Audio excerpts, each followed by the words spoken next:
এইটো হৈছে ৰাধাচূড়াৰ পুলি। আচলতে ৰাধাচূড়া আৰু অন্যান্য সৰু সৰু গছপুলি বকলকা আদি ফুলি কৰি আছিলে, কিন্তু আপোনাৰ পানীৰ বাবে গছপুলিবোৰ মৰি গ'ল, বচাব নোৱাৰিলোঁ। আচলতে এইটো ৰাধাচূড়া পুলি এনেকুৱা দুটা আছিলে, এটা ইতিমধ্যে ৰোৱা হৈ গ'ল।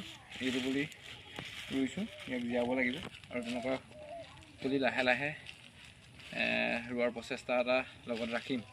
গতিকে এইটো পুলিটো মই এইটো ৰুম। যিহেতু যথেষ্ট গছপুলি মৰি গৈছে, ফল মূলৰ পুলিও মৰি গৈছে পানীৰ কাৰণে, এই পুলিটো ইয়াতে ৰুইছোঁ।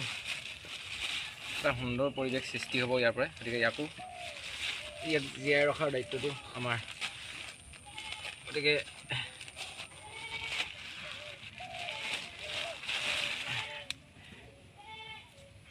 এইটো